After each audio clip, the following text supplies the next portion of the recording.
Sophia had always believed in love. She thought she had found it with Daniel, the man who swept her off her feet, whispered promises of forever, and made her feel like the only woman in the world. But love, as she was about to learn, was just another illusion. It all started with a forgotten phone.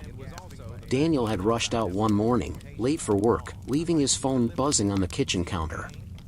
Sophia didn't mean to snoop. She really didn't. But when the name Liam appeared on the screen, something in her gut twisted. Daniel didn't have a friend named Liam.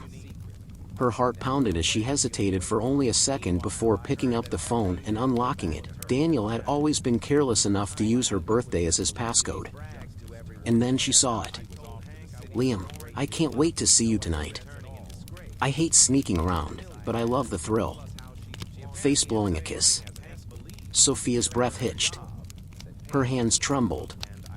Sneaking around? Her eyes scanned through the messages, and realization hit her like a train. Liam wasn't a man. Liam was a woman.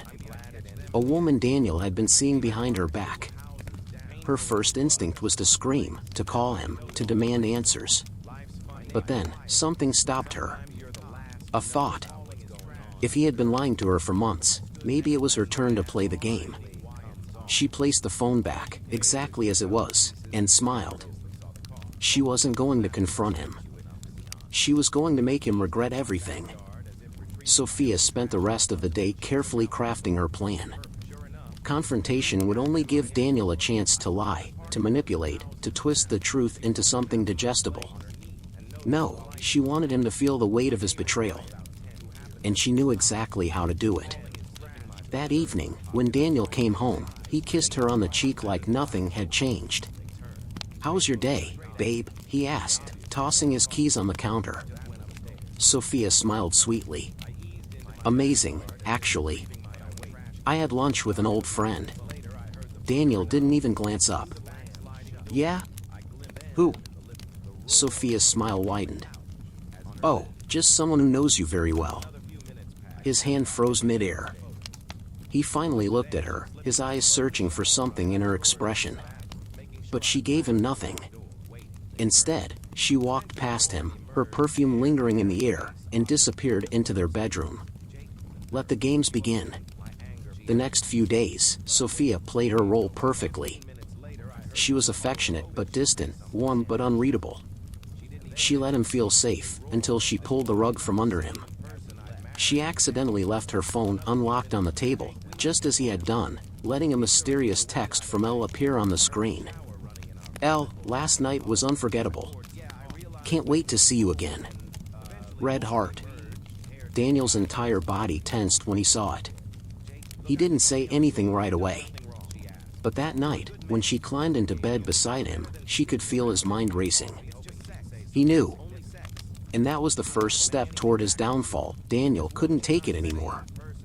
After 2 days of watching Sophia act completely normal while mysterious messages kept appearing on her phone, he finally broke. "Who the hell is Elle?" he snapped one evening, his voice laced with anger and panic. Sophia, sitting on the couch, took a slow sip of her wine before meeting his gaze with a smirk. "Why? Something bothering you, babe?" His jaw clenched. "Don't play games with me, Sophia." She set down her glass and stood up, closing the distance between them. "Oh, you mean like you did with Liam?" His face turned pale. His breath caught in his throat. I don't know what you're talking about." Sophia chuckled, shaking her head. "You really think I wouldn't find out? You've been lying to me for months. So, I figured, why not have a little fun myself?" Daniel ran a hand through his hair, his entire body tense. "So, you cheated on me?" She laughed, a light, almost musical sound that sent chills down his spine. "No, Daniel. Unlike you, I don't betray the people I love. But I wanted you to feel it. The doubt. The paranoia. The fear." She leaned in, whispering against his ear, "Did it hurt?" His silence was all the answer she needed.